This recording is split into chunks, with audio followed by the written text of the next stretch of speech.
ॐ सहनाववतु सहनौ भुनक्तु सह वीर्यं करवावहै तेजस्विनावधीतमस्तु मा विद्विषावहै।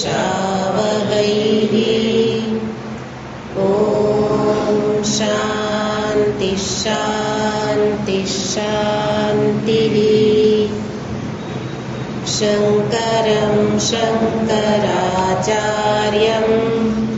केशवं बादरायणं सूत्रभाष्यकृतो वन्दे भगवन्तौ पुनः पुनः। ईश्वरो गुरुरात्मेति मूर्तिभेदविभागिने व्योमवद्व्याप्तदेहाय दक्षिणामूर्तये नमः। ॐ पार्थाय प्रतिबोधितां भगवता नारायणेन स्वयं व्यासेन ग्रथितां पुराणमुनिना मध्ये महाभारतम् अद्वैतामृतवर्षिणीं भगवतीम् अष्टादशाध्यायिनीम् अम्ब त्वामनुसन्दधामि भगवद्गीते भवद्वेषिणीम् यं ब्रह्मा वरुणेन्द्ररुद्रमरुतः स्तुन्वन्ति दिव्यैस्तवैः वेदैः साङ्गपदक्रमोपनिषदे गायन्ति यं सामगाः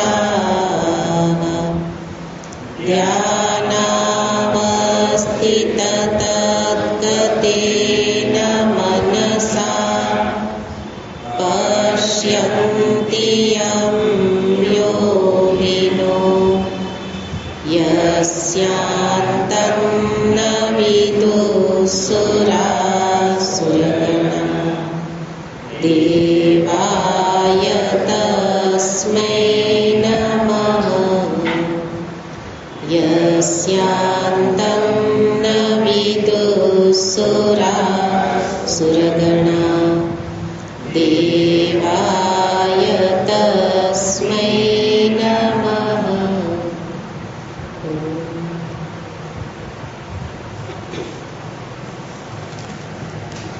अंदरमो अध्याय 11 श्लोक।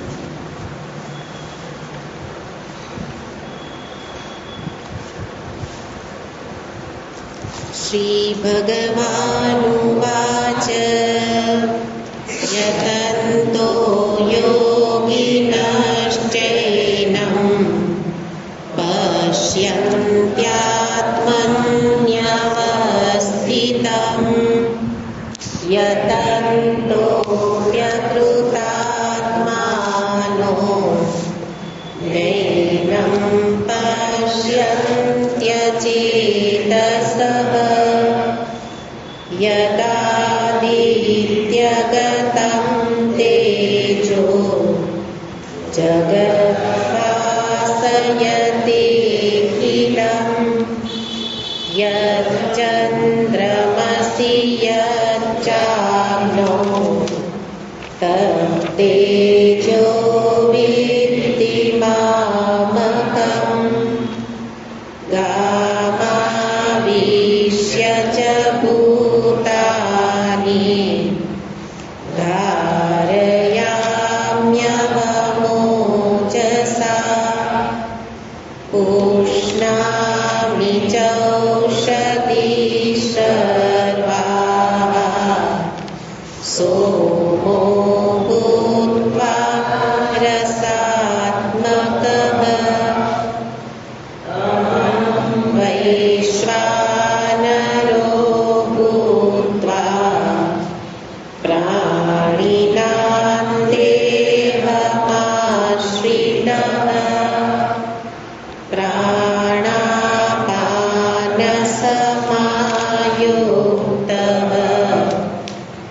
पचाम्यन्नं चतुर्विधं सर्वस्य चाहं हृदि सन्निविष्टो मत्तस्मृतिर्ज्ञानमपोहनं च वेदैश्च सर्वैरहमेव वेद्यो वेदान्तकृत् वेदविदेव चाहम्।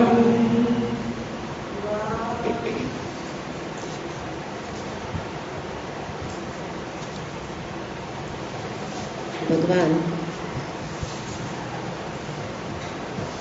પોતાની ઓળખાણ વિશેષ સ્થાનની અંદર કરાવે છે અને એના માટે આગળ જણાવ્યું કે સૂર્ય, ચંદ્ર, અગ્નિ, ચંદ્ર, સોમ, ઔષધિ, પૃથ્વી ઇત્યાદિ રૂપે હું છું. એટલે કે જે બહાર જગતમાં નિયમિત પ્રવૃત્તિ થાય છે, તો જે અને સ્વામીજી એના માટે શબ્દ પ્રયોગ કરે તાલબદ્ધ પ્રવૃત્તિ. સૃષ્ટિમાં જે તાલબદ્ધતા જોવા મળે છે, એટલે નિયમિત પ્રવૃત્તિ જોવા મળે છે, એના ઉપરથી જ પરમાત્માનું સ્મરણ થઈ શકે કે નિયમિત પ્રવૃત્તિના જે પ્રવર્તક, જે પ્રેરણા કરનાર એ કોણ છે? ભગવાન કહે છે હું છું. તો પ્રભુનું દર્શન કરવા માટે કોઈ કાળની કે દેશની રાહ જોવાની જરૂર નથી. ક્યાંક જઈને દર્શન થશે એને બદલે ભગવાન કહે છે કે આ રોજ રોજ સૃષ્ટિમાં ચાલતી નિયમિત પ્રવૃત્તિના દર્શન કરીને પણ તું મારું દર્શન કરી શકે. અને એના માટે અહીંયા ભગવાને બહારથી શરૂ કરી અને દરેક વ્યક્તિના દેહમાં પણ હું છું એવી અહીંયા પોતાનો પરિચય આપે છે કે અંતરમાં પેટમાં રહેલ જઠરાગ્નિ રૂપે હું છું. તો એ બહાર પ્રવૃત્તિનું દર્શન કરું અને સાથે શરીરની નિયમિત પ્રવૃત્તિ થતી હોય તો એના સંચાલક રૂપે પણ એકનું દર્શન કરી શકાય. એને કે જે અન્ન લઉં છું એ રોજ રોજ નિકાલ કરવાનું કાર્ય પણ કૃપાથી જ થઈ શકે. એને તો પેટમાં પાચન કરે છે અને પાચક રસ પ્રાપ્ત કરી વધારાનો કચરો પણ બહાર એ જ દૂર કરે છે. એને એટલે ભોજન કરીને સૂઈ જઈએ પણ આપણને એ યાદ ન રહીએ કે આ સૂતા પછી પણ પચાવે છે કોણ. તો નિરંતર આ રીતે એક એક સ્થાન બતાવે છે અને એમાં ભગવાને છેલ્લે બતાવ્યું ભોજન, એમાં પચાવનાર રૂપે હું છું. અને એનાથી જ આગળ ભગવાન કહે છે અંતરતમ રૂપે તારામાં જ, તારા હૃદયમાં પણ હું જ બેઠેલો છું. એટલે કે સર્વ જીવોના આત્મા રૂપે હું છું. સર્વ જીવના આત્મા રૂપે હું છું ને આત્મા તો એક અદ્વિતીય છે. એનો અર્થ શું થયો? સર્વ જીવોમાં કોઈ ભેદ રહેલો નથી. એટલે ભગવાન આ શ્લોક દ્વારા કહે છે કે ચિત્તમાંથી ભેદ બુદ્ધિને દૂર કર. સર્વત્ર અભેદ જ રહેલ છે. હું એક જ સર્વના હૃદયમાં વ્યાપ્ત છું. તો મારું દર્શન થાય એ જ કેવું છે? અભેદનું દર્શન. પણ સર્વના અંતઃકરણમાં પ્રતીત થતા આ ચૈતન્ય પર આપણી દ્રષ્ટિ જતી નથી. અંતઃકરણ, એના સંસ્કાર આપણે એને જ જોઈએ છીએ. પણ ભગવાન કહે છે અંતઃકરણમાં, સર્વના અંતઃકરણમાં હું જ પ્રતીત થાઉં છું. પણ અવિદ્યાને કારણે હું જ તારામાં જ બિરાજું છું. પણ અવિદ્યાને કારણે મારું દર્શન કરી શકતો નથી. એટલે આવું જ્ઞાન નથી. પરમાત્માનું મને આવા પ્રકારનું જ્ઞાન નથી. એટલે એક પરિચ્છિન્ન દેહ, પરિચ્છિન્ન અંતઃકરણ, એમાં તાદાત્મ્ય કરી અને હું પોતાને શું માનું છું? જીવ. ભગવાન અહીંયા ઓળખાણ કરાવે છે એ તો વ્યાપક રીતે ઓળખાણ છે. સર્વના હૃદયમાં એક ટમટમતા દીપક રૂપે નથી. એને હું જે એક અંતઃકરણમાં છું એ સર્વના અંતઃકરણમાં છું. પણ એ જ્ઞાન નથી. આવું જ્ઞાન ન હોવાને કારણે જે એક જ વ્યાપક છે એનું દર્શન નથી થતું. એટલે દર્શન કોનું થાય છે? એક દેહાદિ, અને એમાં જ એક અંતઃકરણ, અને એટલો જ હું. તો પોતાને કેવો માની લીધો? પરિચ્છિન્ન, મર્યાદિત, અને પછી બીજાથી જુદો. તો એનું કારણ છે કે જીવ વાસ્તવમાં આત્મચૈતન્ય સ્વરૂપ જ છે. જીવ પરમાત્મા સ્વરૂપ જ છે. પણ કોના જેવી સ્થિતિ થઈ ગઈ કે પેલો ભિખારી હતો ધનવાન, હે ને? કોરોનાનો સમય હતો ત્યારે આવું જોવા મળ્યું છે કે માતા પિતા બાળક માટે ઘણું છોડીને બંને જતા રહ્યા. બાળક એકલો થઈ ગયો અને હવે કોઈના ઘરે એ ઉછરે છે, મોટો થાય છે. પણ એટલો બધો નાનો હતો કે એને ખબર નથી કે મારા પિતા તો ધનવાન હતા, અને એ ધનનું એને જ્ઞાન નથી. અને એટલે બીજાના ઘરે ઉછરે છે અને પોતાને કેવો માને છે? હું તો બિચારો, પરાધીન, લાચાર, મારી પાસે તો કંઈ નથી. દુઃખી થાય છે, હે ને? પણ એના સદનસીબ હોય અને કોઈ આવીને કહે કે તું તો ધનવાનનો દીકરો છે, તો ત્યારે એને ધનવાન બનતા વાર લાગે નહીં, હતો જ. એવી જ રીતે અવિદ્યાને કારણે આ જીવ એ મહાન સ્વરૂપથી, પરમાત્મા સ્વરૂપ છે, પોતે મહાન છે, પણ પોતાની મહાનતાને ઓળખતો નથી. અને એના કારણે એક મર્યાદિત, પેલા બાળકની જેમ લાચાર, પરાધીન, દુઃખી આપણે પોતાને માનવા લઈ ગયા. તો એવી રીતે માત્ર અજ્ઞાન, અવિદ્યાના આવરણને દૂર કરતા જ પ્રકાશિત થશે. ક્યાં બેઠેલા છે? હૃદયમાં ધામા નાખીને બેઠા છે. હે ભગવાન કે સન્નિવિષ્ટ. સન્નિવિષ્ટ એટલે હું તારા હૃદયમાં ધામા નાખીને બેઠો છું, મને કોઈ કાઢી ન શકે, હે ને? કોઈનું સામર્થ્ય નથી કે મને હૃદયમાંથી બહાર કાઢી શકે, કારણ મારા વિના તારો દેહ ટકી શકે નહીં. તો એવું પરમાત્માનું આ સ્વરૂપ છે કે નિત્ય નિરંતર, દિવસ રાત, જન્મોથી, આ એક જન્મ નહીં, જન્મોથી મારી સાથે ને સાથે જ છે, અનંતના સાથી છે. બીજા બધા સાથી કેવા છે? અંતવાળા. આ અનંત સાથી છે, નિત્ય નિરંતર સાથે ને સાથે જ છે. આગળ નહીં, પાછળ નહીં, બાજુમાં નહીં, અંદર બેઠેલા છે. એટલે નિરંતર મારી સાથે જોડાઈને અંદર જ રહેલા છે. પણ તકલીફ એટલી જ છે, એને ઓળખતા નથી, એને જાણતા નથી. ઘણું બધું જાણીએ છીએ, હે ને? અત્યારે જુઓ કે આખું વિશ્વ એક થઈ ગયું છે. એટલે હું અહીંયા ગયો, અમેરિકા ગયો, બ્રિટન જઈ આવ્યો, આ જગ્યાએ, પેલી જગ્યાએ, કાંઈ વિશ્વમાં હવે બાકી નથી. આખા વિશ્વની ટૂર કરીને આવ્યું અને જાણવાનું બધું જાણી લીધું. પણ જેના કારણે જણાય છે એને જ ન જાણ્યું, એને બહાર બધે જાણી લીધું, પણ હૃદયમાં બેઠો છે એને જ ન જાણ્યો. એ જ છે જીવના વિનાશનું કારણ. જીવ એ ત્યાં સુધી જીવ જ રહેશે જ્યાં સુધી બહાર જ જાણવા માટે દોડતો રહેશે. એને બદલે ક્યાંય ગયા નથી, પણ હૃદયમાં બેઠેલાને જાણી લીધો તો આનંદ આનંદ, એને બદલે આખા વિશ્વમાં જઈ આવ્યો હોય પણ એને આનંદ ન હોય, હજી ક્યાંક જવાનું બાકી છે. એનું કારણ છે કે જેને જાણવાનું છે એને જાણવાની પ્રવૃત્તિ નથી કરી. અને એ રીતે ભગવાન આ શ્લોકો દ્વારા મને જાગૃત કરે છે કે અંતર્મુખ થા, તારામાં જ ચૈતન્ય સ્વરૂપે હું રહેલો છું. તું એક ચેતનનો અનુભવ કર, તો એ જ છે પરમાત્મ દર્શન. પણ સાથે ભગવાન જ કહે છે, નહીં નહીં, આટલો બધો સુલભ છું.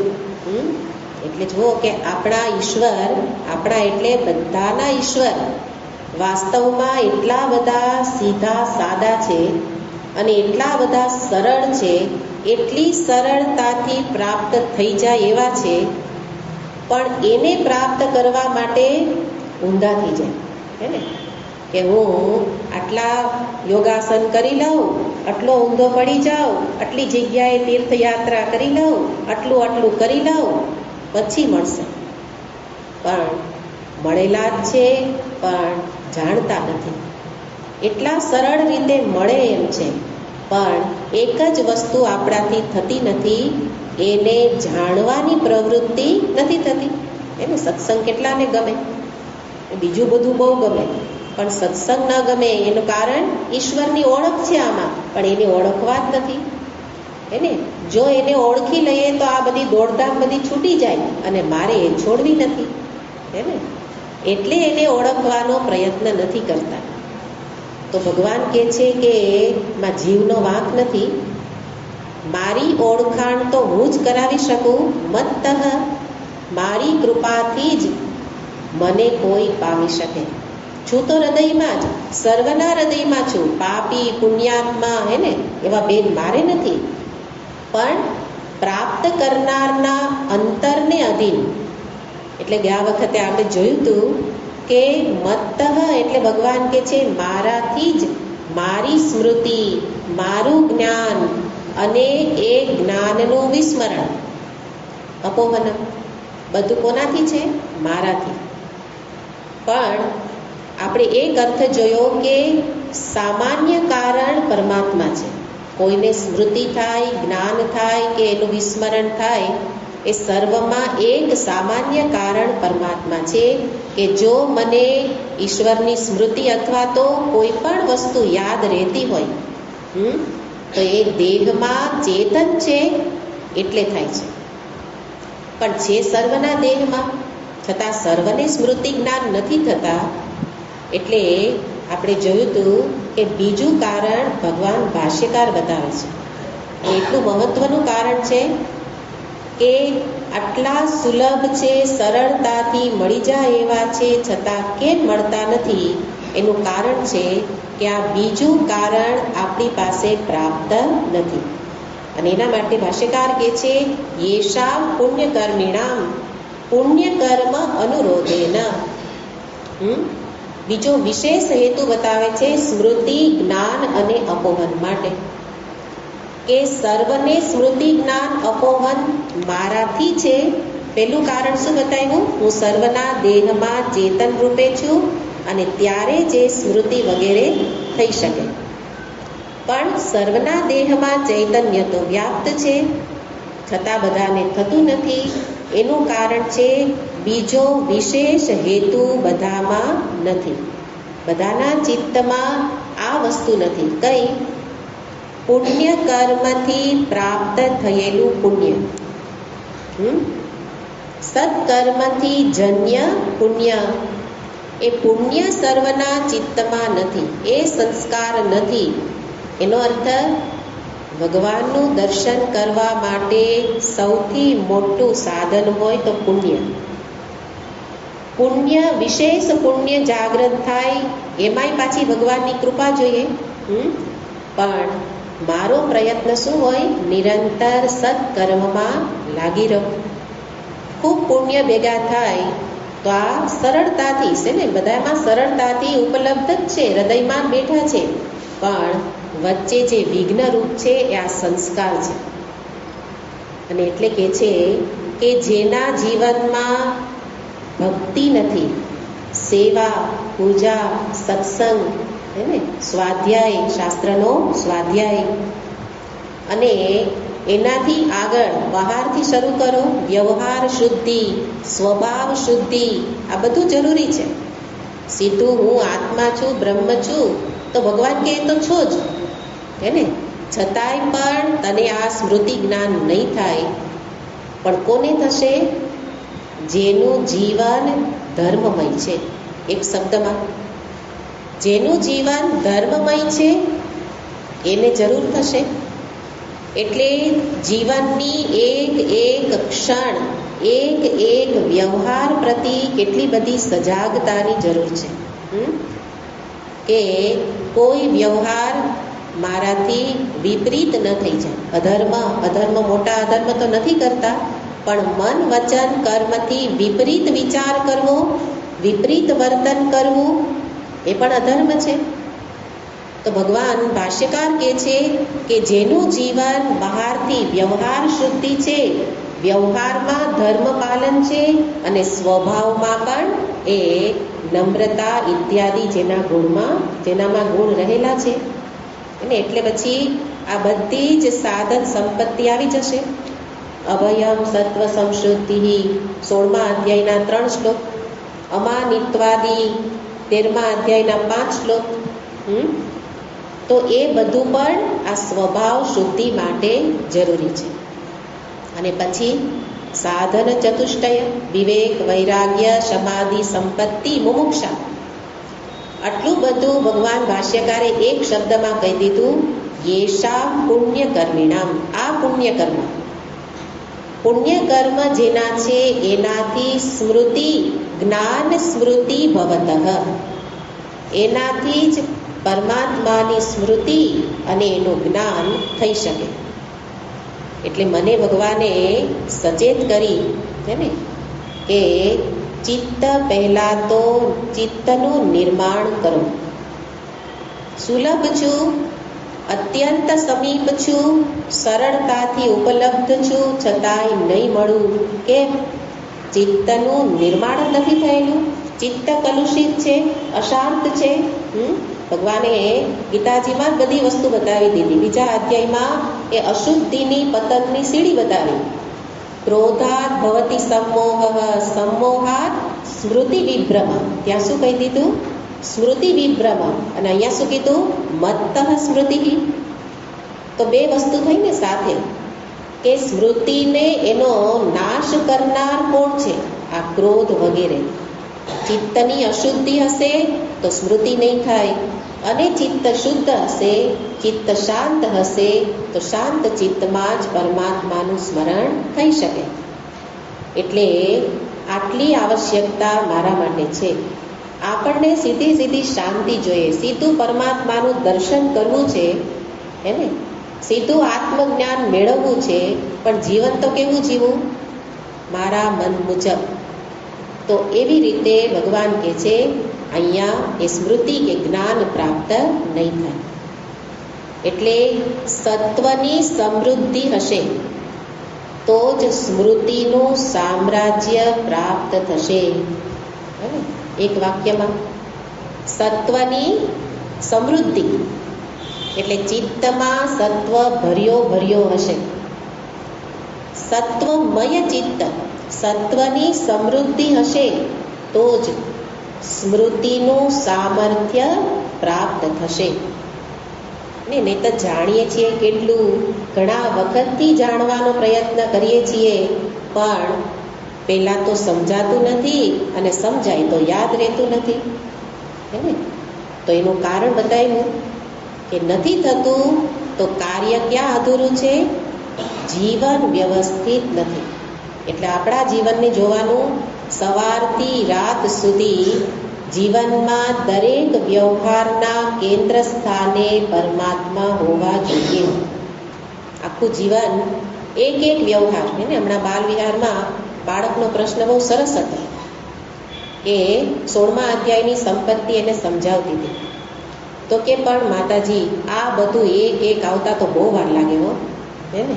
બહુ સરસ પ્રશ્ન કર્યો. બાળકોને પ્રશ્ન થાય ને એ આવા મૂળભૂત પ્રશ્ન થાય કે અભયમ, સત્વ સંશુદ્ધિ, હે ને, દયા, કરુણા એક એક લાવવામાં તો બહુ મુશ્કેલી છે.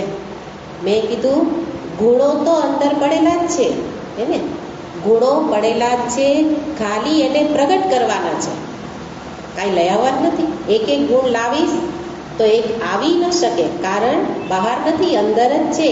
આસુરી ગુણ અને દૈવી ગુણો અંદર જ પડેલા છે. એટલે ગુણોને પ્રગટ કરવા માટે કરવાનું શું? કરવાનું એટલું જ કે મારા વ્યવહારમાં કેન્દ્ર સ્થાને પરમાત્મા હોય તો અવગુણ ઉત્પન્ન થાય જ નહીં. એને ભગવાનને સામે રાખીને કર્મ કરો તો કયું અધર્મ થાય?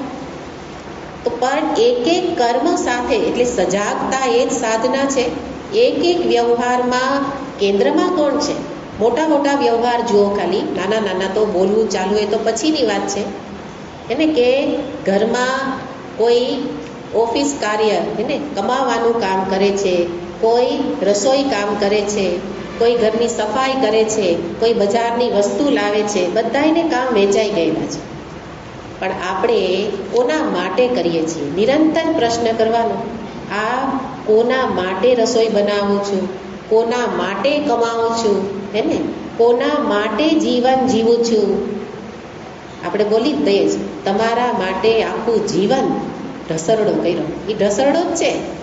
બીજા માટે જીવીએ એ ઢસરડો જ છે. પણ એક ભગવાન માટે જીવવું તો બસ પુણ્ય કર્મ જ થશે, સત્કર્મ જ થશે. અને એવી રીતે ચિત્તમાં જ ગુણ છે એ પ્રગટ થશે. તો અહીંયા ભગવાન એ રીતે, એટલે ભાષ્યકાર સજાગ કરે છે કે જીવનમાં સજાગતા જરૂરી છે. તો રાખમાંથી હીરો, એને રાખની અંદર ઢંકાઈ ગયેલો છે અંતઃકરણ રૂપી હીરો, કે જેમાં જ હૃદયમાં બિરાજે છે, પણ ઉપર આવરણ રાખ જામી ગઈ છે. એને દૂર કરવા માટે નિરંતર કર્મ, અને કર્મમાં પણ કેવા? પુણ્ય કર્મ. તો એનાથી સ્મૃતિ જ્ઞાન પ્રાપ્ત થશે. પણ તદ વિપરીતમ, એનાથી વિરુદ્ધ, યેષામ પાપ કર્મિણામ પાપ કર્માનુરોધેન સ્મૃતિ જ્ઞાન અપોહનમ, સ્મૃતિ જ્ઞાનમ તદ અપોહનમ. એને પણ જો એનાથી વિપરીત થશે, જીવનમાં પાપ કર્મનું પ્રાધાન્ય હશે, તો સ્મૃતિ જ્ઞાન પ્રાપ્ત કરશે તો પણ અપોહનમ, ભૂલાઈ જશે. એને જે વિસ્મરણનો અર્થ આવી રીતે લેવાનો છે કે ભગવાન ક્યારે ભૂલાવે? તો કે ભગવાન નથી ભૂલાવતા, એ તો સામાન્ય રૂપે સર્વમાં રહેલા છે. એની હાજરી, એની સન્નિધિમાં બધું ચાલે છે. એટલે મૂળ કારણ તો એ છે, પણ એની સાથે વિશેષ કારણ પાપ કર્મ, પુણ્ય કર્મ. તો જેનું ચિત્ત વિક્ષિપ્ત હોય, એને જેનું ચિત્ત દુઃખી હોય, ક્રોધાદિથી યુક્ત હોય, રાગ દ્વેષથી યુક્ત હોય, એવા ચિત્તમાં એમાં જ બિરાજે છે, હૃદયમાં જ બિરાજે છે, પણ એનું દર્શન નહીં થાય. કારણ એનાથી સ્મૃતિ થશે, પણ કઈ સ્મૃતિ?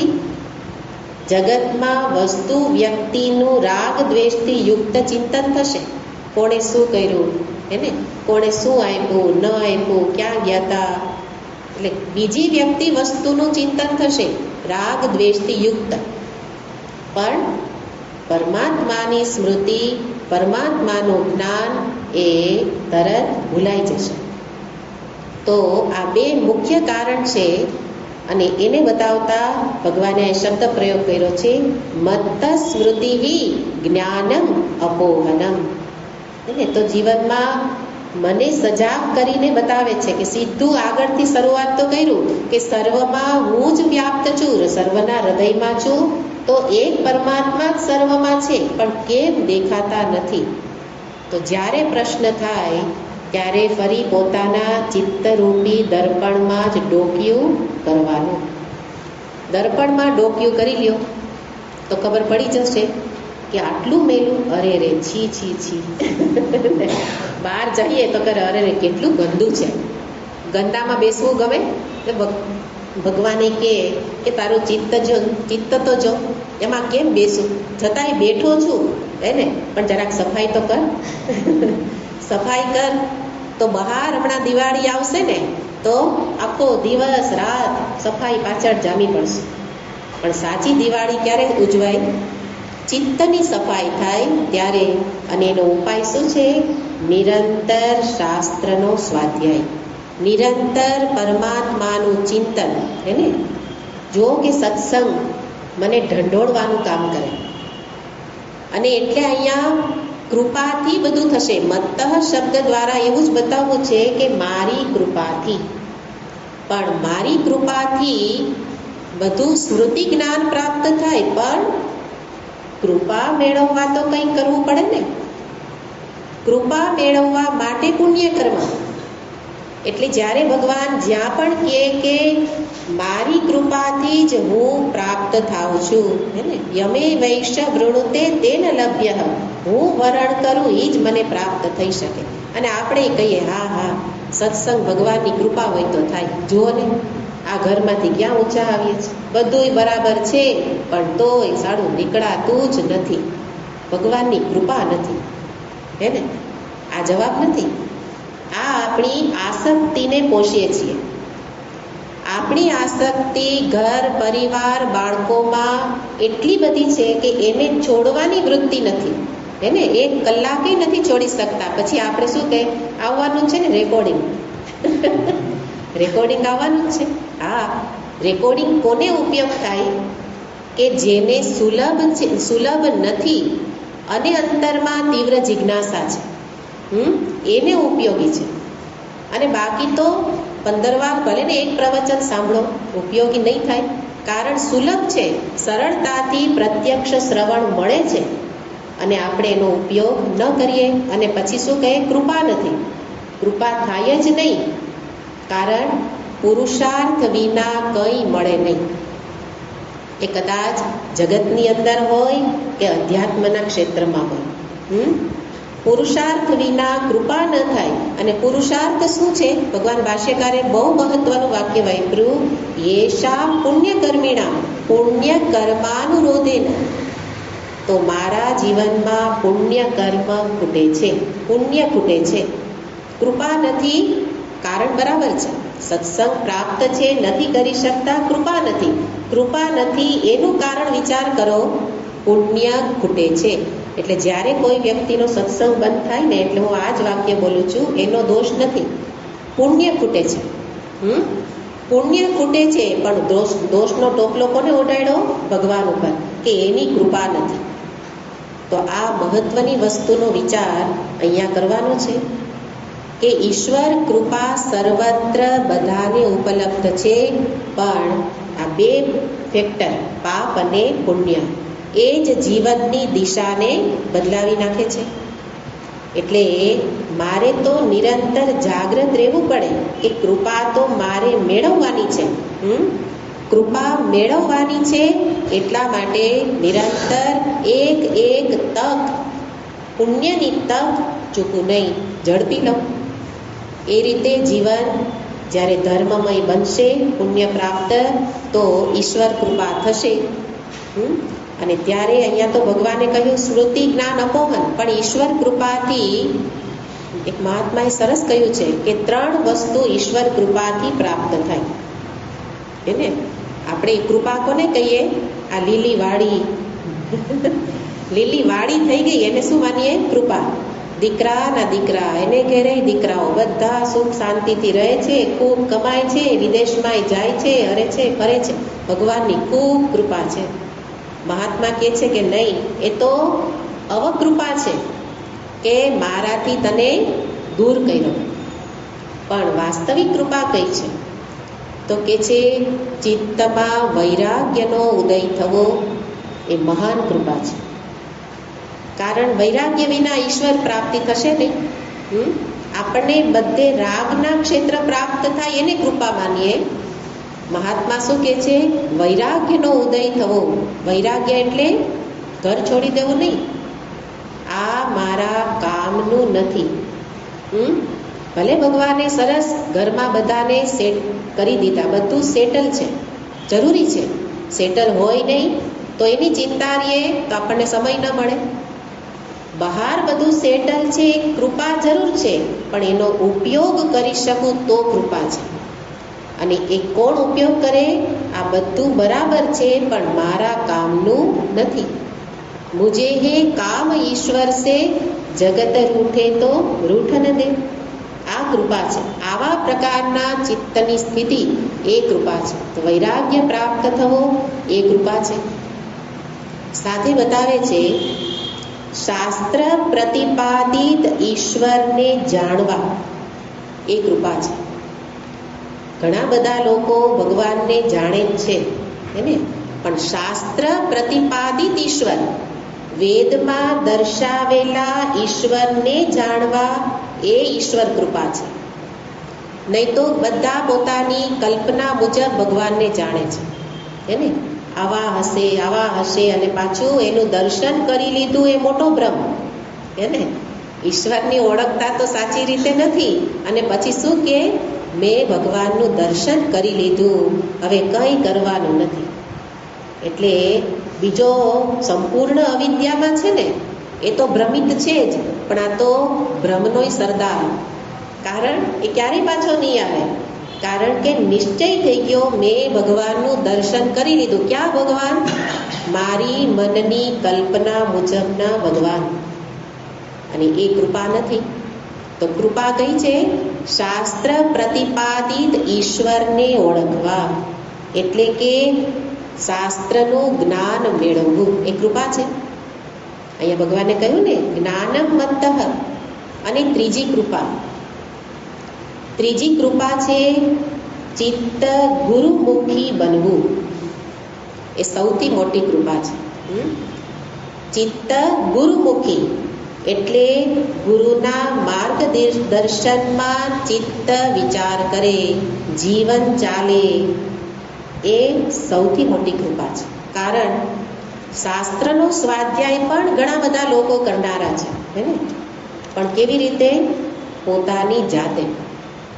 અને એટલે શું કરીએ? ગીતા ઉપનિષદ જાણવાનો રસ તો ઘણા બધાને છે અને જાણે છે, અને સાથે એ ભ્રમ પણ સેવે છે કે મેં ગ્રંથોને જાણી લીધા, પણ ચિત્ત ગુરુમુખી નથી. કોઈ ગુરુની સમીપ રહી અને આ શાસ્ત્રનો અભ્યાસ કરેલો ન હોય તો એ ઈશ્વર કૃપા નથી. ભલે ને ષડંગ અભ્યાસ કરી લીધો, 6 અંગ સાથે શાસ્ત્રનો અભ્યાસ ભલે કર્યો હોય, પણ જો કોઈ ગુરુની સમીપ રહીને અભ્યાસ નથી થયેલો, ચિત્ત ગુરુમુખી નથી, તો એ કૃપા નથી. તો એવી રીતે આ 3 કૃપાથી જ ઈશ્વર પ્રાપ્તિ. એટલા માટે તો એને સૌથી મોટી કૃપા કહેવામાં આવે છે. કારણ કે કહેવાય ને, સુભાષિત કહે છે પુસ્તકસ્થમ તુ યા વિદ્યા પરહસ્ત ગતમ ધન. પુસ્તકમાં રહેલી વિદ્યા, જે કોઈએ ગુરુ વિના જાણેલી વિદ્યા કેવી છે? પુસ્તકની વિદ્યા છે. તો એ કોના જેવું કામ કરે? બીજાના હાથમાં રહેલું ધન જેવી રીતે ઉપયોગી નથી હે ને. મારી પાસે રહેલું ધન ઉપયોગી છે, બીજા પાસે રહેલું ઉપયોગી નથી. એવી રીતે પુસ્તકમાં રહેલી વિદ્યા મને કોઈ ઉપયોગમાં આવી શકે નહીં.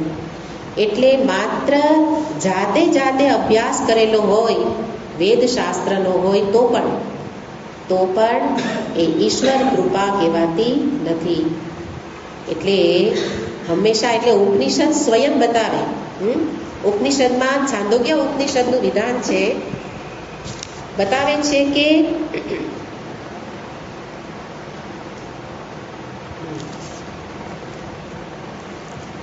આચાર્ય ધ્યેવ વિદ્યા વિદિતા સાધિષ્ઠમ પ્રાપત. છાંદોગ્ય ઉપનિષદમાં સનત કુમાર પોતે બતાવે છે આચાર્યાથી એવ વિદ્યા વિદિતા. આચાર્યની પાસેથી મેળવેલી જાણેલી વિદ્યા જ સાધિષ્ઠમ પ્રાપ્ત, એ જ અંતરમાં સ્થિર થઈને રહી શકે. એટલે કે મને એ પરમાત્માનો અનુભવ કરાવી શકે. એનો અર્થ શું થયો? જાણેલી વિદ્યા કામની નથી, પણ એનો અનુભવ થાય કે હા, ચિત્તમાં બિરાજે છે એ આત્મતત્વ હું જ છું. અનુભવ થાય, બોલ્યા વિના પણ.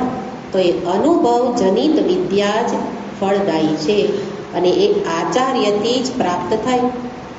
તો આવી રીતે મત્તઃ શબ્દ દ્વારા કૃપાને બતાવે છે. અને કૃપા મેળવવા માટે શું બતાવ્યું? પુણ્ય કર્મ છે ને, સત્કર્મ, ધર્મમય જીવન, અને ત્યારે ઈશ્વર પ્રાપ્તિ, એનું જ્ઞાન, એની સ્મૃતિ પ્રાપ્ત થશે. અને એવી રીતે એ પરમાત્મા કે જેની કૃપાથી એનું જ્ઞાન પ્રાપ્ત થાય છે એ કેવા છે, અને કેવી રીતે જાણી શકાય? તો હમણાં જ કહ્યું, શાસ્ત્ર, વેદ શાસ્ત્ર દ્વારા જે પ્રતિપાદિત છે, વેદ શાસ્ત્ર દ્વારા પ્રતિપાદિત છે, અને એ જ વસ્તુ ભગવાન પોતાના મુખેથી બતાવે છે. બીજા પાદની અંદર, બીજા પાદમાં શું કહે છે? વેદૈશ્ચ સર્વૈઃ અહમેવ વેદ્યઃ, સર્વૈઃ વેદૈઃ અહમેવ વેદ્યઃ.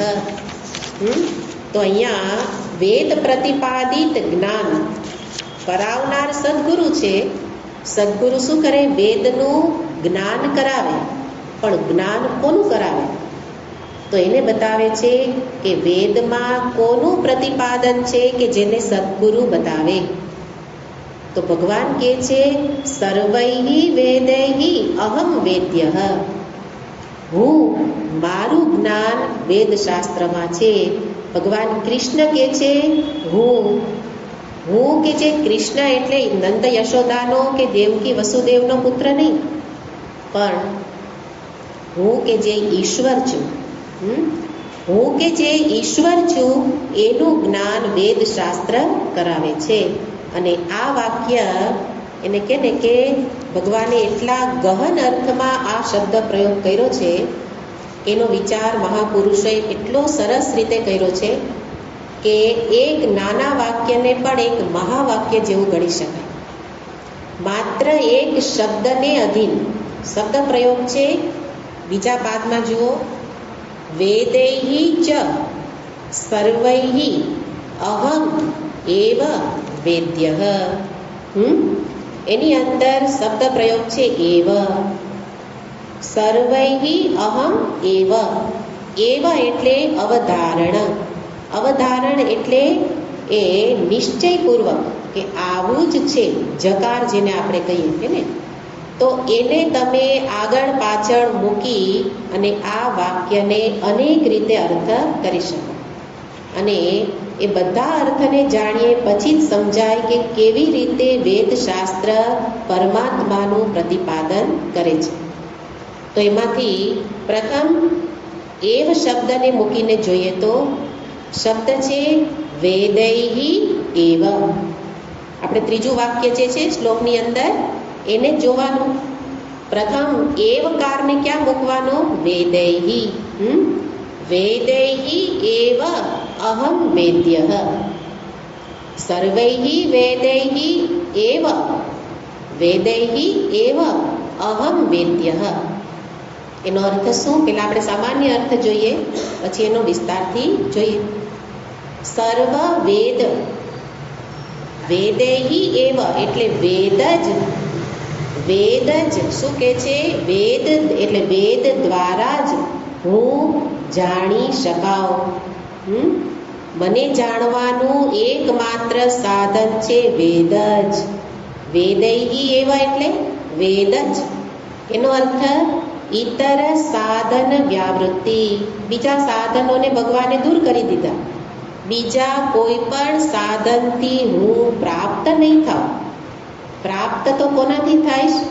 વેદના જ્ઞાનથી જ, વેદમાં દર્શાવેલી વિદ્યાથી જ. એનો અર્થ જાણીને જ પ્રાપ્ત થાય, કરીને નહીં. કંઈ કરીને ઈશ્વર પ્રાપ્ત નહીં થાય, પણ કંઈ કરવાથી થશે. શું થશે? ચિત્તની શુદ્ધિ થશે. જે આગળ જોયું કે જરૂરી છે, પણ એના માટે સાધન તો એક જ છે. જાણવાનું સાધન એક જ છે, વેદ શાસ્ત્ર. તો પ્રથમ અર્થ શું કહ્યો? કે બીજા સાધન નથી, સાક્ષાત સાધન, મુખ્ય સાધન વેદ જ છે. એટલે વેદૈઃ એવ અહમ વેદ્યઃ. બીજું બતાવે છે સર્વૈઃ એવ વેદૈઃ. હે ને? હવે સર્વૈઃ પછી એવ લઈ લેવાનું. સર્વૈઃ એવ વેદૈઃ અહમ વેદ્યઃ. સર્વૈઃ એવ બધા જ. સર્વૈઃ એવ એટલે બધા જ. એવ એટલે જ. બધા જ વેદ વડે હું જ જાણવા યોગ્ય છું. એનો અર્થ સર્વ વેદનું તાત્પર્ય એક પરમાત્મામાં જ છે. એને આપણે એમના અર્થ જોઈશું. તાત્પર્ય એટલે મુખ્ય વિષય એક જ છે, ઈશ્વર. ત્રીજું કે છે સર્વૈ વેદૈ અહમ એવ વેદ્ય. હવે કોની પાસે એવ લેવાનો? અહમ પાસે. સર્વૈ વેદૈ અહમ એવ વેદ્ય એટલે બધા જ શાસ્ત્ર વેદશાસ્ત્ર વડે કેવળ હું જ વેદ્ય છું. જાણવા જેવો કોણ છું? હું જ છું. હું જ જાણવા યોગ્ય છું, બીજું જાણવા યોગ્ય નથી. હું જ જાણવા યોગ્ય છું, કેવળ એક પરમાત્મા જ વેદનીય છે. અને ચોથું સર્વૈ વેદૈ અહમ વેદ એવ. છેલ્લે એવ લેવાનો. અહમ વેદ એવ એનો અર્થ શું? સર્વ વેદ વડે હું જાણી શકાઉં છું જાણી જ શકાઉં હે ને. એટલે જાણવા યોગ્ય હું જ છું અને વેદ વડે હું જાણી શકાઉં છું, નિશ્ચયપૂર્વક જાણી શકાઉં છું. એટલે અહમ વેદ એવ જણાવ જ છું. એટલે એકવાર પ્રવૃત્તિ કરો તો પાર પામીને જ રહેશો, જાણીને જ રહેશો. તમારી પ્રવૃત્તિ નિષ્ફળ નહીં થાય. એમાંથી પ્રથમ અર્થ બતાવે છે વેદૈ એવ અહમ વેદ્ય. એનો અર્થ બીજા સાધન વડે નહીં, વેદ વડે જાણવા યોગ્ય છું. એટલે અહીંયા પ્રથમ શું બતાવી દીધું? બીજા સાધનનો નિષેધ કરી દીધો. એટલે એક પરમાત્મા વેદનીય છે વેદ વડે. એના માટે શ્રુતિ બતાવે ત્વમ ત્વૌપનિષદં પુરુષં પૃચ્છામિ. એનો શિષ્ય પણ આચાર્યને શું પૂછે? મારે તો એ ઉપનિષદ ગમ્ય પુરુષ કે જે ઉપનિષદ વડે જાણી શકાય એના વિશે પૂછું છું. કારણ કે એ જ વેદ વડે જાણી શકાય. બીજા બધાને તો બીજા સાધનથી જાણી શકાય, પણ પરમાત્માને તો વેદ વડે જ જાણી શકાય. અને એના માટે ફરી પાછું આગળ આપણે વિચાર કર્યો હતો કે વેદ વડે જાણી શકાય, પ્રવૃત્તિ પણ કરીએ છીએ અને બધી જ કૃપા છે એને. ગુરુમુખી પણ છું, શાસ્ત્રની પ્રવૃત્તિ પણ છે એને. કમસે કમ 1 કલાક પૂરતો વૈરાગ્ય પણ છે એને. બધું જ છે. તો કૃપા તો અનવરત છે અને અખૂટ કૃપા છે, પણ છતાંય કેમ ન જાણી શકાય? જાણવાનું તો વેદ વડે જ છે અને પ્રવૃત્તિ પણ કરું છું, પણ નથી જાણી શકાતું. એનું કારણ છે ચિત્તની અશુદ્ધિ. ના વિરતો દુશ્ચરિતા ના શાંતો ના સમાહિત. એટલે જેનું ચિત્ત ચંચળ છે, જેનું ચિત્ત અશાંત છે, વૈરાગ્યનો અભાવ છે, અને જેની શાસ્ત્ર સ્વાધ્યાયમાં પ્રવૃત્તિ નથી, એ જ બધા એ અહીંયા કીધું દુષ્કર્મ. આ બધા દુષ્કર્મ છે. ભગવાનથી દૂર લઈ જનારા કર્મ એ બધા જ કેવા છે? દુષ્કર્મ. તો ના વિરતો દુશ્ચરિતા. દુશ્ચરિત્ર વાળાને આ વેદ વડે જ જાણવાની પ્રવૃત્તિ કરે તો પણ પ્રાપ્ત થતા નથી. છે તો વેદ વડે જ, સાધન તો યોગ્ય જ છે હે ને. સાધન યોગ્ય હોય તો પહોંચવાનું જ, એ પહોંચવું જોઈએ, પણ નથી પહોંચાતું. એનું કારણ દુશ્ચરિત્ર, વિરોધી પ્રવૃત્તિ વધારે છે. અને એને બતાવતા અહીંયા કહ્યું કે આવી રીતે વેદ વડે જાણી શકાય, બીજા વડે નહીં. ન નરેણા વરેણ પ્રોક્ત અન્ય અવરેણ પ્રોક્ત ન. બીજાએ કોઈએ પણ ઈશ્વર વિશે કાંઈ વાત કરી હશે એનાથી એની પ્રાપ્તિ નહીં થાય. સામાન્ય કોઈ વ્યક્તિ મને વાત કરશે એનાથી પણ પ્રાપ્ત નહીં થાય, પણ વેદ વડે જ જણાય. એનો અર્થ જે વેદવિદ છે, વેદવિદ વડે જ્યારે જણાવવામાં આવે ત્યારે જ જાણી શકાય હે ને. વેદ વડે જ જાણી શકાય, પણ સાથે સાથે શરત શું છે? વેદવિદ, વેદને જાણનારા વડે જ્યારે જાણો, એની પાસેથી જાણો તો જાણી શકાય. નહીતર ઈશ્વર વિશે જેટલી માન્યતાઓ પ્રચલિત છે એટલી બીજી સેનાઈ માટે નથી. બાકી માન્યતાના ચોકઠામાં જ પકડાઈ રહેવાના છે. એટલે વેદવિદની પાસે જાણવું, વેદ વડે જ જાણી શકાશે, એક અર્થ કહ્યો. બીજું શું કહ્યું? તો કે છે સર્વૈહિ એવ વેદૈહિ, હે ને, બધા જ વેદ. તો આપણને પ્રશ્ન થાય કે વેદમાં તો કર્મકાંડ વિભાગ છે, હે ને, યજ્ઞ યાગાદિનું નિરૂપણ છે, દેવતા સંબંધી પણ ઘણા કર્મ છે, અન્ય ઇન્દ્ર વરુણ સૂર્યાદિ દેવતાઓ માટે ઘણા કર્મ છે, અને સાથે સાથે બ્રહ્મનું નિરૂપણ છે. અને તમે શું કહો છો?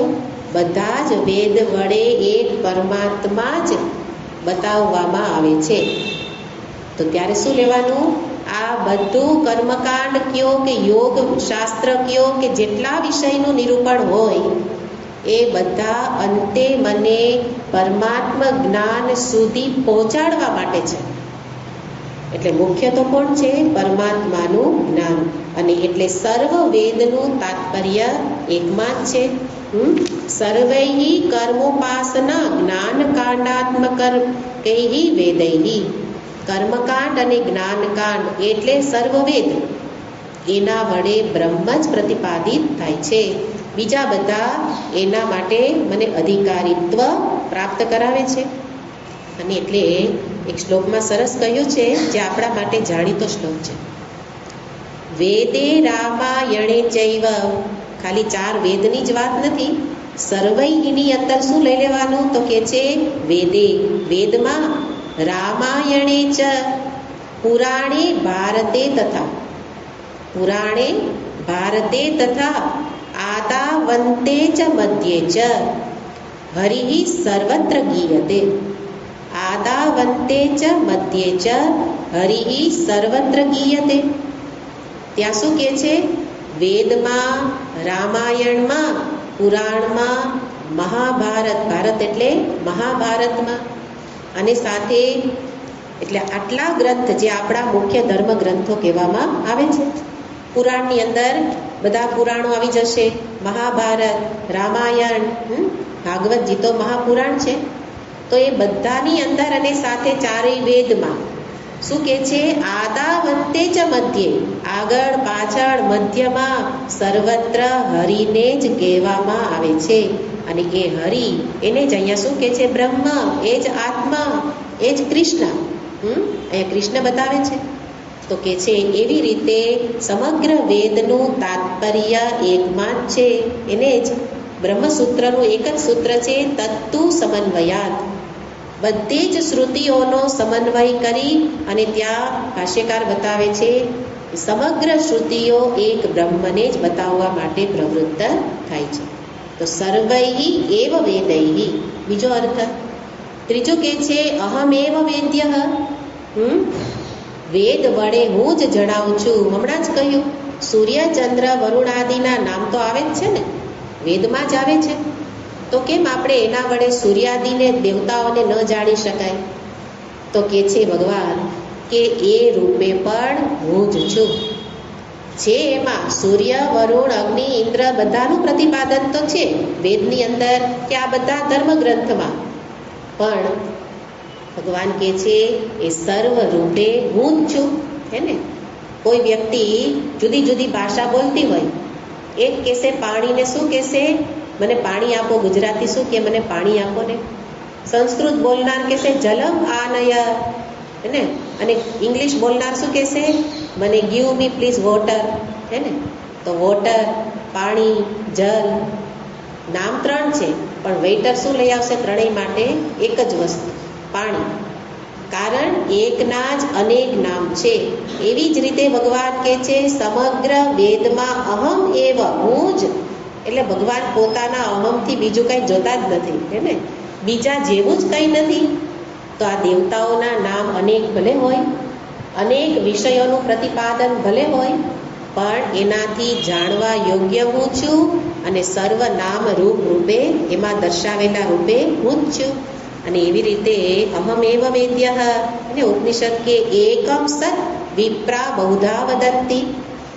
એક સતને જ અનેક રૂપે બતાવવામાં આવે છે. અને એ જ અહીંયા કહે છે આ હું જ અનેક રૂપે જણાવું છું, વેદની અંદર પણ અને જગતની અંદર પણ. તો ત્રીજો અર્થ કર્યો અહમેવ વેદ્ય, અને પછી કહે છે અહમ વેદ્ય એવ. અહમ વેદ્ય એવ, વેદ્ય એવ એટલે વેદ્ય એટલે જાણવાનું, અને એની સાથે જકાર મૂકી દીધો. એ આપણા માટે મુખ્ય અને ઉપયોગી અર્થ છે. અહમ વેદ્ય એવ એટલે મને જાણવાનો જ છે, હે ને? મને જાણવાનો જ છે, બીજું બધું ભલે જાણો પણ મને જાણવો પડશે એવો અર્થ છે. મને જાણવાનો જ છે, તો કે ન જાણું તો શું કરી લેશો, હે ને? ઘણા બધા નથી જાણતા, કેટલા સુખી છે, કલાક અહીંયા બેસવું પડે, હે ને? ન જાણવામાં તો સુખી જ સુખી છે, અને ભગવાન કહે છે જાણવાનું જ છે. તો આપણે કે શું કરી લેશો? તો ઉપનિષદમાં ભગવાન પોતે જ કહે ઇહ ચેદ વેદી દથ સત્યમસ્તિ ન ચેદિહા વેદીન મહતી વિનષ્ટિ. મહાન વિનાશ થશે જો મને આ મનુષ્ય જીવન પ્રાપ્ત કરી દુર્લભમ ત્રયમ એવ એતત મનુષ્યત્વ મુમુક્ષુત્વ મહાપુરુષ સંશ્રય. વિવેક ચૂડામણીમાં કે દુર્લભ એવું મનુષ્ય શરીર પ્રાપ્ત થયું કે જે સર્વોત્તમ શરીર છે. કહેવાય કે ભગવાને આ મનુષ્ય શરીર પ્રાપ્ત કરીને એટલા બનાવીને એટલા પ્રસન્ન થઈ ગયા કે બસ આ એક શરીર, આ એક રચના એવી થઈ છે જેના વડે હું પ્રાપ્ત થઈ જઈશ. એટલે હવે આગળ કોઈ રચના કરવી નથી, હે ને? એટલે જે ઉત્તમમાં ઉત્તમ શરીર, એટલે જુઓ કે આ મસ્તકથી ઉપર આગળ કંઈ નથી, બધું જ નીચેની તરફ જાય છે, હે ને? બીજા બધામાં એવું નથી. બીજા વૃક્ષાદિને જુઓ, જલ આપો તો ઉપર જાય, હે ને? પ્રાણીઓને તિર્યક ત્રાસુ બધું જાય, પણ એક મનુષ્યને આ શ્રેષ્ઠ મસ્તક આપી દીધું, એનાથી ઉપર કંઈ નથી, બધું હવે નીચે નીચે નીચે. તો એવું ઉત્તમ શરીર આપ્યા પછી પણ જો એને નહીં જાણું, પ્રશ્ન હતો ન જાણું તો શું કરી લેશે? તો કે તું તારા પગે શું કે કુહાડો મારે છે, તારા પગ ઉપર તું જ કુહાડો મારે છે. કે ઉત્તમ શરીર આપ્યા પછી પણ એટલા માટે આપ્યું કે એનો શ્રેષ્ઠ ઉપયોગ કરી અને એમાં જ અહમ વેદ્ય, હું એમાં જ જણાવી શકું એમ છું, એનો ઉપયોગ તું નહીં કર તો તારો મહાન વિનાશ. મહાન વિનાશ એટલે 7 ડાઉન, હે ને? નીચે 7 લોક રાખ્યા છે, અને એમાં પરાધીન થઈને, લાચાર થઈને યમરાજાના દૂતો ઢસડીને લઈ જતા હશે. કલ્પના કરવાની આપણે. જો પરમાત્માને જાણ્યા વિના એ ખોટા સિક્કાની જેમ પાછા ગયા તો ભગવાન કહેશે કે આ હું પાછો આવ્યો ધોયેલા મોડા જેવો, હે ને? તને શું કામ કરવા મોકલો તો? મારી પ્રાપ્તિ કરવા મોકલો તો, અને જગતની અંદર જ રચ્યો પચ્યો રહ્યો. તો લે, જગત ગમે છે તો આ નીચેની યોનિમાં તો એ જ કામ ચાલે છે ને. ભોગ કરો અને કમાઓ, ખાઓ, હે ને? ચકલી ઉડીને સવારમાં એને તો નાસ્તો કરવાનો ટાઈમ નથી, બહાર જઈને ક્યાંક ખાવા જાય, દાણા ચણવા જાય. સવારમાં ઉઠતા આવે ભાગે. શેના માટે? બાળકોનું પાલન પોષણ કરવા માટે. કમાઈને લઈ આવું, દાણા લઈ આવું, બાળકોને ખવડાવવું, ચી ચી ચી ચી. સાંજ પડે ને આશ્રમની અંદર જોવા જેવું, પક્ષીઓ કલરવ કરવા લાગે. કેમ? માળામાં ભેગા થઈ ગયા, સાથે બેસીને દાણા જમતા હશે. હું કહેતી જોતી હોઉં કે સાથે બેસીને જમતા લાગો છો. અને આપણે એ જ કરીએ ને. રાત્રે ત્યાં તે સૂઈ ગયા, સવારે ઉઠતા વેદ એને ફરર ઉડ્યા, અને આપણે શું કરીએ, હે ને? એ જ કામ ભગવાન કે કરો. જાણવા મોકલો તો જાણ્યા વિના આવ્યો તો પછી પશુ પક્ષીની યોનિ તો છે જ, એમાં જ ફરી પાછી આપણી જગ્યા રિઝર્વ કરાવી દીધી. તો એવી રીતે જે જાણવાનું છે એ જાણવા માટે કરવું શું પડશે? તો કે છે આ જે ચક્કર છે એમાંથી બહાર નીકળવા માટે બસ એક જ વાર હિંમત કરવાની છે, છલાંગ. એને કોઈ મકાન બળતું હોય, આગ લાગી, અને આગ લાગી ત્યારે પેલો માણસ વિચારવા બેસે કે નીચેથી જાઓ, તો કે ના ના, સીડીએ પણ આગ લાગી છે, ઉપર જાઓ, ઉપરે આગ લાગે, ચારે બાજુ આગ છે. તો બહાર ગેલેરીમાં આવ્યું કે નીચે કોઈ ગાદલું બિછાવે તો કૂદકો મારું, તો કે લે તો ભળતું થઈ જાય. હે ને, તો ભળતું થઈ જા. એને બદલે ઓલો વિચાર વિના જ છલાંગ મારી ગયો તો બચી ગયો. કદાચ 2-4 હાડકા ભાંગે પણ એ તો સંતાઈ જશે, હે ને, પણ બચી તો ગયો. એવી જ રીતે આ સુખ દુઃખની ટ્રેનમાં બેઠા છીએ, એમાંથી બહાર નીકળવા માટે એકવાર હિંમતપૂર્વક આપણે બીજા બધાને બાજુમાં કરતા શીખવું પડે. આ બાજુમાં કરવાની હિંમત છે. ભગવાન તો ઉપનિષદમાં કે નાયમાત્મા બલહીનેન લભ્ય. આ બળ નથી ને એને હું ન મળું. એટલે બળ શેમાં લગાવવાનું? આ બધા જ મને વળગે છે, હે ને, બધા જ કે મારા મારા મારા, રહ્યો ને મમ્મી, રહ્યો ને આમ દાદી, રહ્યો ને દાદા, હે ને. પણ 1 કલાક માટે બધાને બાજુમાં એ બળ મળી જાય તો જ પ્રાપ્ત થાય. કારણ કે જાણ્યા વિના પ્રાપ્તિ થશે નહીં. અને એવી રીતે આ શબ્દ, આ એક નાનું વાક્ય આપણા જીવનમાં ખૂબ જ ઉપયોગી છે. અને એને હજી વિશેષ બતાવશું. ઓમ પૂર્ણમદ પૂર્ણમિદં પૂર્ણાત પૂર્ણમુદચ્યતે પૂર્ણસ્ય પૂર્ણમાદાય પૂર્ણમેવાવશિષ્યતે. ઓમ શાંતિ શાંતિ શાંતિ. હરિ ઓમ શ્રી ગુરુભ્યો નમઃ. હરિ ઓમ.